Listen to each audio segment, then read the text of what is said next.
when I got my bathroom done first, my stock came from Sids, but it was the dad that sold it to me. And I just done my house after 25 years, and now his son sold it to me. A true thing. And my sister's baby father was buried in this church. Yeah. Old South London man, Bongo, Clifton Myrie from back in the day. Yeah. So I just want to explain how I actually arrived here. I'm an ambassador for Prostate Cancer UK, and I don't know if anybody knows about the community and how much of a pretty much desperate situation that the black male is in, without any other outside interference and what I would call statistic rising problems that we face. Prostate cancer is doing enough damage on its own, and the thing is, we talk about every other ailment and every other thing that is bothering our community, but we're not talking about the thing that's actually the most dangerous, which is prostate cancer. And that's where I met Auntie Jean at the launch of a drive called Stronger Knowing More, which, if you're a white man, you've got a 1 in 8 chance of attracting prostate cancer. If you're a black man, you've got a 1 in 4 chance. So what do you think we should be talking about as far as, saving our community? And, the fact is that, everyone's saying that, black people, the father, because they're in trouble because the father's never there. Well, I'll tell you what, if you keep ignoring prostate cancer, it's going to get worse, because it's killing fathers and grandfathers of this community. And so I got involved with that. There was a poster campaign with Benjamin Zephaniah, Duke Anuma, David Hay, Linford Christie, and there was an unknown guy called Errol McKellar. He is a mechanic from Hackney. He's got a garage in Hackney, and one night, his wife, he was snoring a lot, and his wife told him that he has to go to the doctor to work out what this thing is, because otherwise, I can't sleep back in this bed, because it was really crazy, noisy snoring. So anyway, he went to the doctor, and he was sitting in the reception room, and he saw a leaflet telling him the statistics of between him and, say, his white friends, that they've got a 50% more chance of not getting prostate cancer. So he told the doctor there and then, you need to test me now. 3 years before that, he was 100% clear of prostate cancer. When the doctor came back with the results, his prostate had 95% cancer in 3 years. Because they kept telling us, you don't have to worry till you're 60. Right.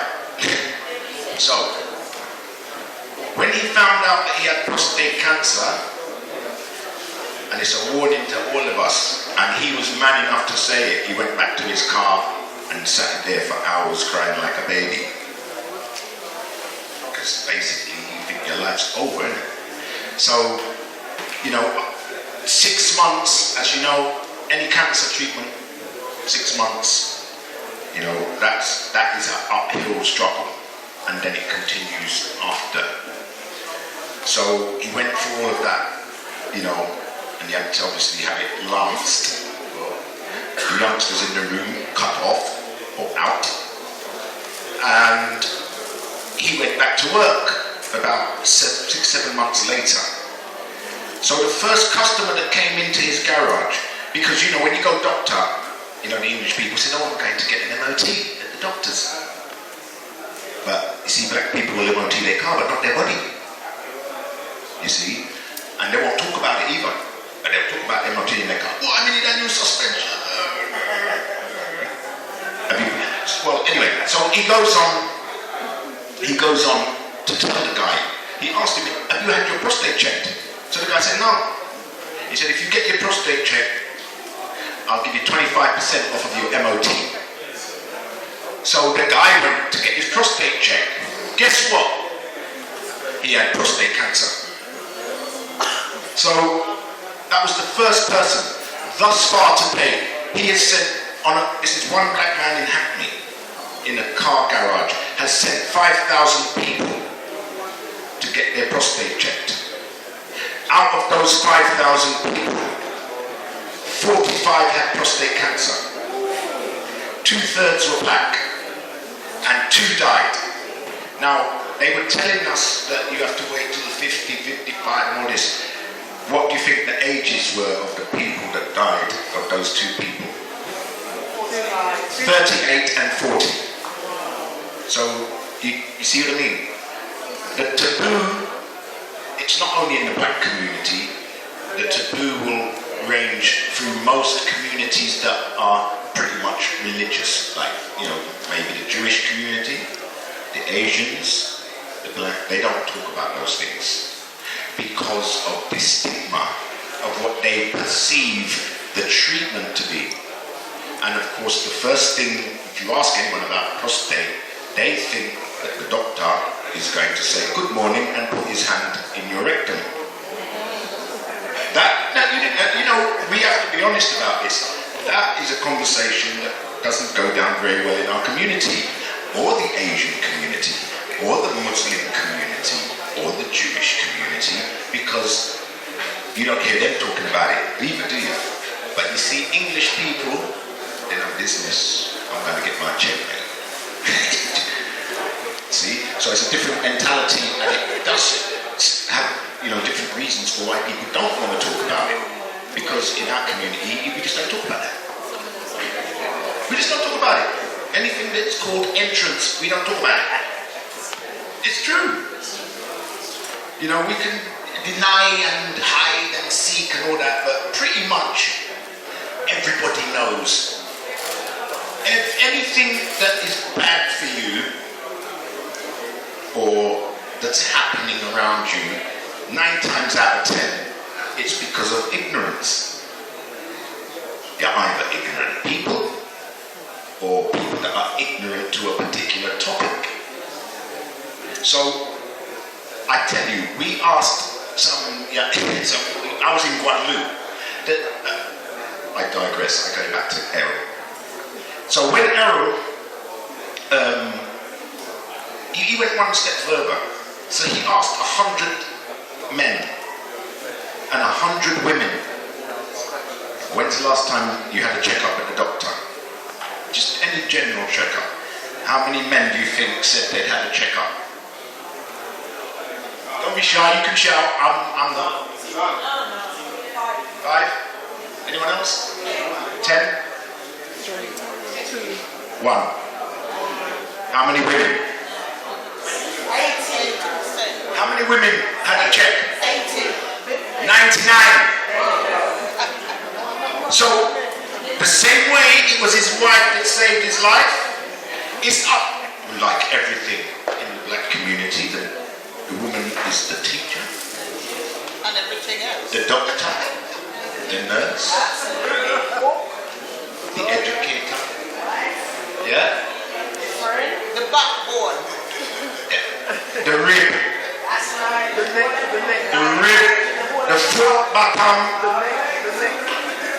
the bottom, because they all want the bottom now as well. Everybody wants the bottom now. The English people, you can't get nowhere, and sold out. What?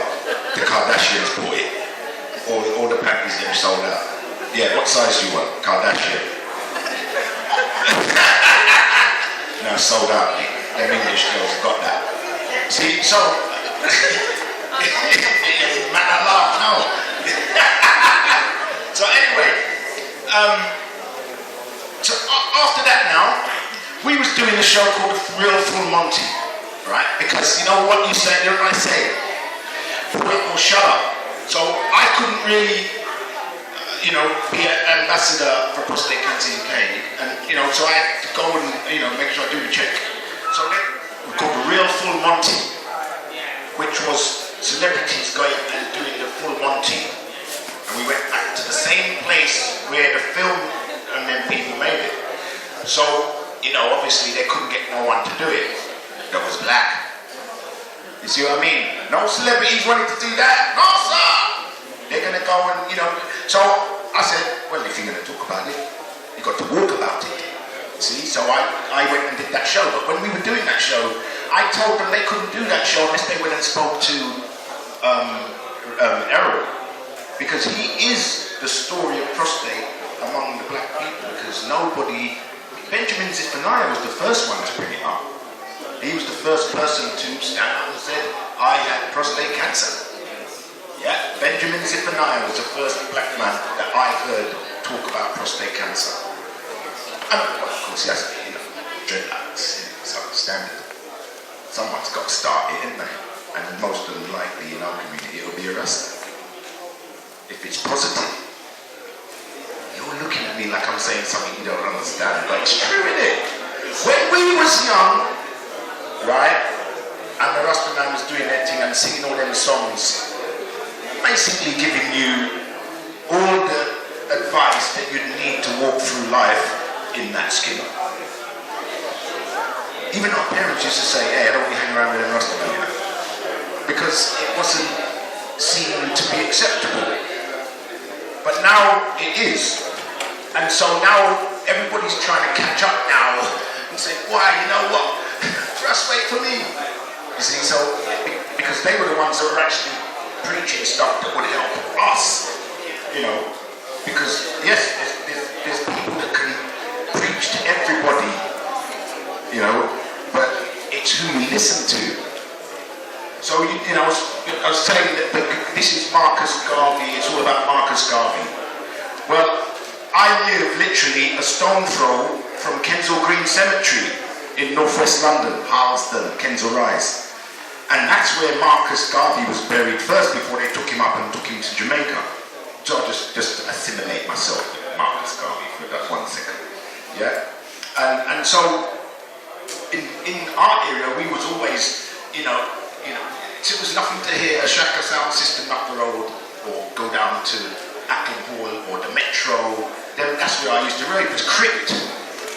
We do clubs anywhere. We had a club in the bottom of the church in the crypt in Paddington. It's a block of flats now, but that's where I grew up in that era, and so I was always. It was nearly difficult not to be conscious, because 5 minutes. You see, no worries. I like that good timekeeping, professional. No, it's true. But so I was glad that I grew up in Grove, the home of Carnival, and I went to the same primary school as Johnny from Aswad and Tony. In fact, I saw Tony, the bass player, 2 days ago. In Kensal Rise, which is strange because I'm in Receiving Grove, and he still lives in a tower block in Lappa Grove, because the man ain't moving out there, man. No matter where he's gone, he always comes back to the Grove, and he can walk street like anyone else because he's never been out of the man. It's when you go out and think that you've made it and then come back, or you left everyone behind. That's your problem. But again, for me, coming to stuff like this is, is always because we tend to not come back and help each other, and so I always make sure that when I go home, that people see me, and I can go home safely. You know what I mean? So for me, I'm just trying to show you how I lived up here with Auntie G, and to see her at the prostate cancer launch, it surprised me how many women were there. Because at the end of the day, when it boils down to it, you're all going to have to do what Errol's wife did, and basically kick them out and make them go. Because at the end of the day, as I said, you're the backbone. They won't listen to their brethrens, because they won't have that conversation, but they're going to listen to their woman.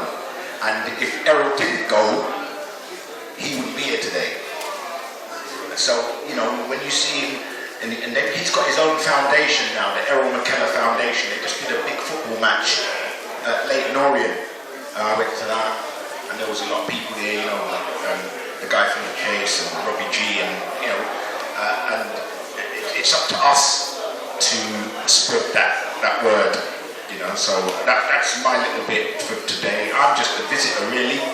I didn't come to perform. I just came to send a little message out what I'm personally doing right now. And it's just something that, you should think about. And that's why, if you go and talk to the guy on the right hand side, he's got this, what's his name? Yeah, the Shungai thing, you see? Brother Tyro. We were just having a conversation about it, and he is clued up about prostate cancer. Now, it could be a lot of reasons. A lot of it is diet, obviously. Diet. Because we can't be eating the same food as everyone else, because that's suicide. Because we have to eat better, because we are 1 in 4 and they are 1 in 8. So they can stand up in McDonald's and Kentucky all day and night. But we have to think twice about that, because that's what I do. I juice every week. I juice about 2 litres of peeled juice, because and I put the tomatoes in. Tomatoes good for prostate. Beetroot, ginger, and quite that. Them man to talk to, and you can have bits. You can have fun, and you can get serious at the same time. You don't have to be one thing. In balance. If you don't want to go full vegan, you don't have to. You don't want to go vegetarian, but as long as you put something in there that is going to help with the health, because if it's not that, it's blood pressure. In the West Indies, everyone's power walking now. You get up. I was driving to work 6 o'clock in the morning, man. 78-year-old women and men just down the street. It's really good to see, because it is killing us, basically. Health is really, and that's westernization, basically. That's westernization. That's pretty much what it is. So I always like to come back and, slip back into something like this. So I'm just going to move on now. I'm sure it's been far too talky now. I want to get back to some rhythms and spoken word and art and all of the rest of it, and have a great day. And I hope that if you are a man, go and get checked, and if you're a woman, make sure he does. All right? Later. Wait. No, I just want to say thank you so much for coming to talk to us about such an important subject. And oh, sorry.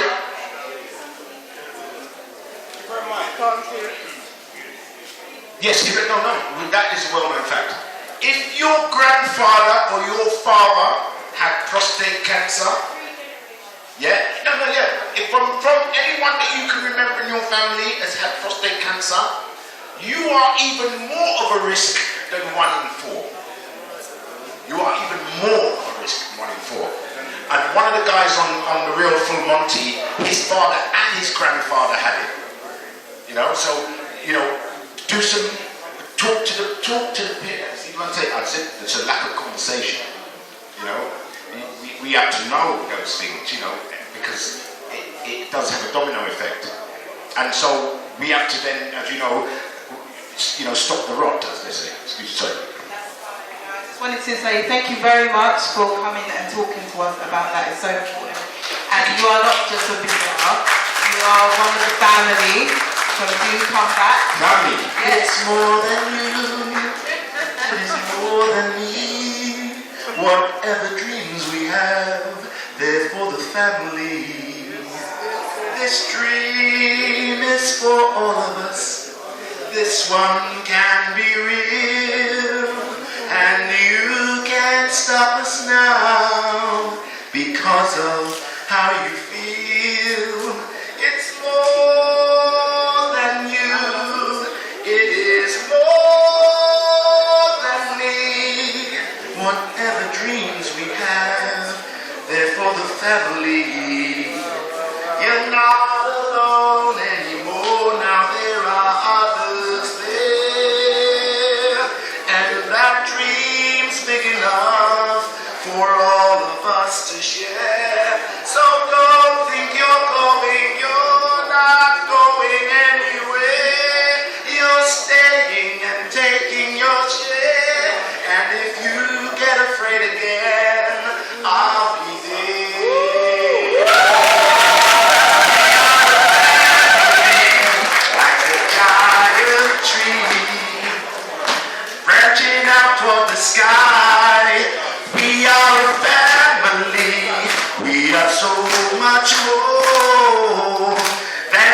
just you and I.